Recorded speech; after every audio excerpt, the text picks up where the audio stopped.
Welcome to the Daily MBA, where business wisdom is served fresh and fast, straight from one of the top MBA programs in the world. I'll give you summaries of my lectures and readings, as well as the most important insights gained from an MBA, so you can apply all of this knowledge in every business. Let's get started. On today's episode, we'll start studying price discrimination, because price discrimination is going to be charging different prices to different consumers. And even though this may seem a little bit complicated, is how most successful companies are capturing more consumer surplus, but in a positive way, because someone that's willing to pay more will be charged more than someone who's willing to pay less and will be charged less. The main motivation behind price discrimination would be that firms want to extract this consumer surplus.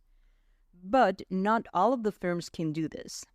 The conditions for doing this are three. First, you need market power, because you don't have to be a monopoly, but you can't be a perfect competitor. You need to have at least a little bit of market power to be able to do this. Second is that you will have the ability to identify the consumers that have a high surplus. And this is the hard part, and is something that companies like Amazon, for example, do extremely well, because they're reading all the signals from consumers. Sometimes they're hidden, sometimes others are shown easier, but the important part here would be that you, as a company, are able to read all of the signals that a consumer is showing you for giving a higher price or a lower price. And the third condition is that there would be an absence to resale. Because if you can resale all of the things that you just bought with your dynamic pricing, then this will mean that some people will get the wrong prices. So I am a student and I would get cheap things, and then if I resell them to someone that has higher paying power, that would mean it's bad for the business. It would only work with a business that sold specifically to me as a student. So now, here in this sense, consumers have to self-select and sort their own elasticities of demand for this price discrimination to work. Because you have to know something in order to discriminate the price, and you have to find the good ways for getting that information. There are three types of price discrimination, and they are called degrees. So, the first degree price discrimination, it's going to be a different price for every unit that you sell. And this one, it's going to be very good because you have no deadweight loss. And Amazon is an expert at doing this.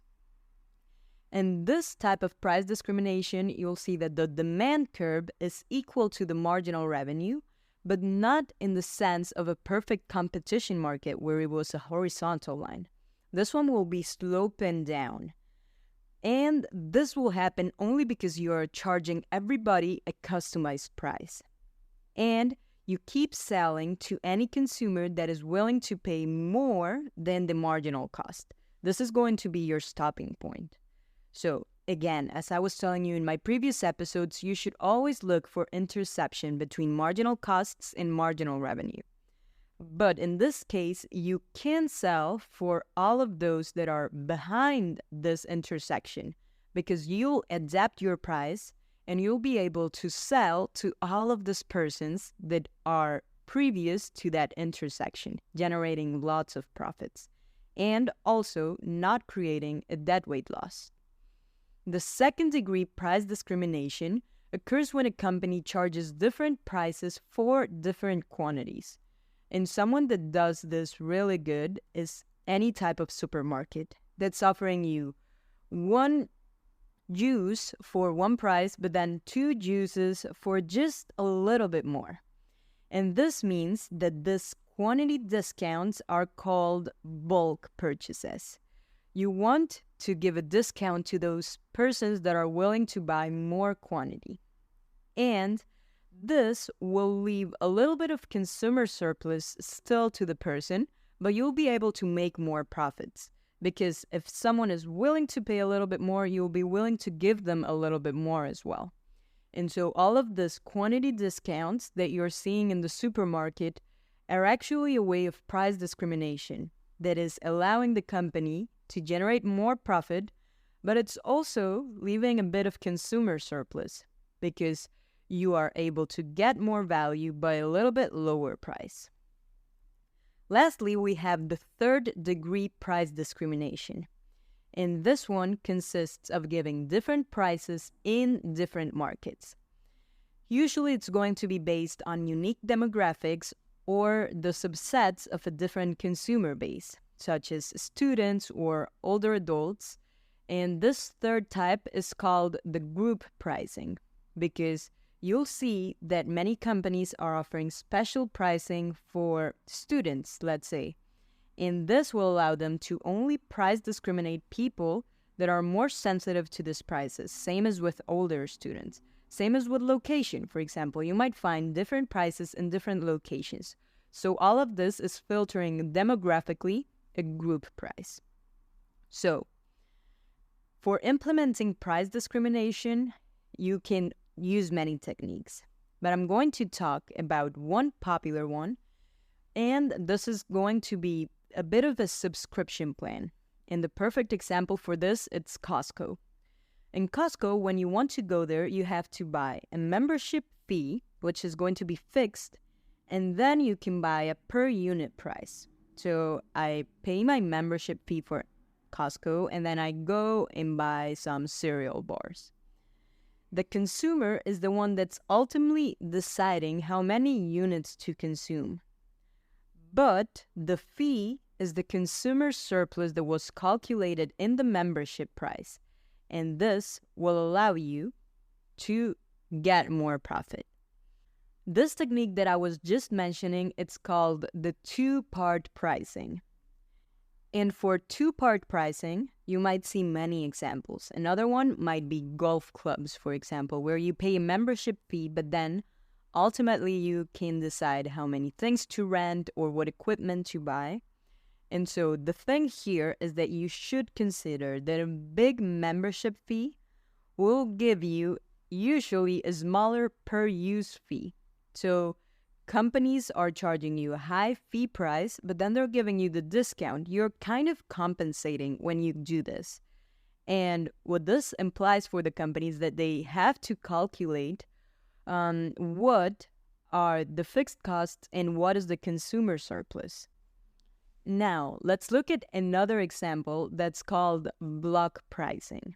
And block pricing will usually happen when you have a fixed quantity, which might be, for example, the tickets at the sports team. Here, I would charge the total of people willing to pay, which is an entire area under the demand curve, and it will go all the way up to Q, but not beyond the quantity that I want. And the thing is, when you're buying these things as a consumer, you don't get to pick the amount you want. The supplier is the one that proposes this amount, and they'll give it to you, they'll force you to do it because they're charging the absolute highest amount that you're willing to pay. And this is usually the case when you see sports teams that are selling for big amounts of price in their entire season.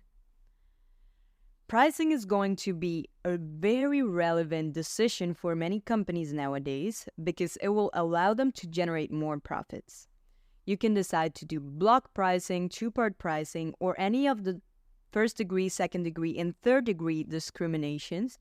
But what all of this share in common is that you're generating more profits because you're using the magic of the market and of the demand curve to get a little bit of that consumer surplus. So this would be a very relevant decision if you have a company and you want to implement the pricing. You just have to remember that you need three things: market power, the ability to identify each customer's willingness to pay, and the absence of resale. I'll see you in my next episode.